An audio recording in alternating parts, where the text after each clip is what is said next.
I think it traces back to this one article that I read about robots. In the Japanese facility for old people where they were taken care of by robots, and the robots were also designed to caress the patient and take care of them and sort of, be the human substitute. So I read about that and heard about surrogate partner therapy and thought it was a weird connection, interesting connection. In terms of like how do we as people connect to others, and I'm very into technology and human-machine interfaces. So in one early version of the script, I think Ronah was a robot even. That was not going to be the reveal at the end of the third act that she's actually a robot. So, as the script sort of evolved, I thought, okay, now you've got to make this really, really based on reality and make it about two people who meet and then stuff happens. As filmmakers, we put magnifying glasses on little kernels of experiences that we may have had in our own lives. I was not a surrogate, ever. No, but I think we're all surrogates in a way. We all sort of are filling in some sort of need for some other person in our lives. I mean, that sounds maybe a little unromantic. I tried just for fun at some point, a script version as well as an edit of just Johnny and Ronah, like scenes back to back to back, and that's the movie, and it was like 60 minutes long.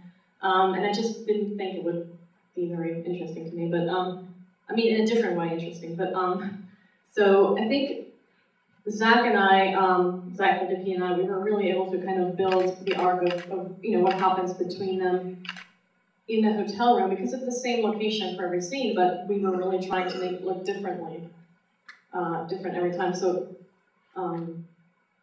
it's funny because there was two big windows in the hotel room, and it was on the 27th floor of the Hotel Pennsylvania, which is a very interesting, scary place in New York. I don't know if you've ever been there. It's like crazy. It's like turn of the century crazy.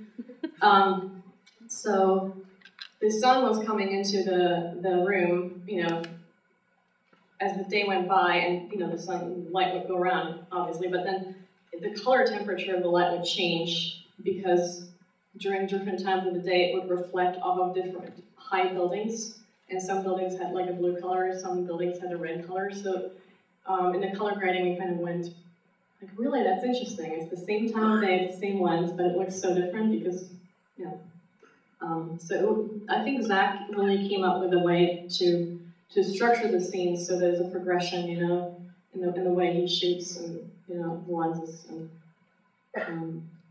through the coverage of the scenes. Originally, we wanted to shoot in the winter, in January, and New York looks very different then than it does in July, which is when we ended up shooting. So we kind of wanted to frame out trees for the most part, except for those two scenes that actually do have a lot of green. So I think, there's a lot of windows and walls in the movie, or like facades, and it was sort of our idea to have Ronah be the freest when she's with clients, and the sort of most boxed in when she's on her own.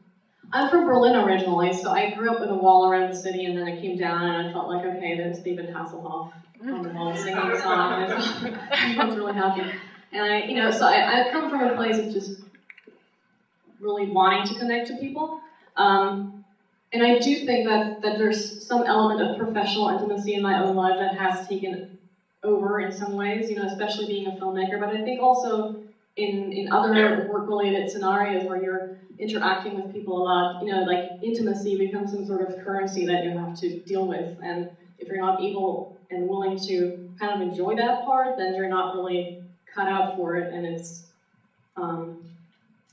it's challenging sometimes because you find yourself opening up really quickly, to someone you barely know, but it's enjoyable, but it doesn't mean that this person is going to call you on your birthday and say like, hey, happy birthday.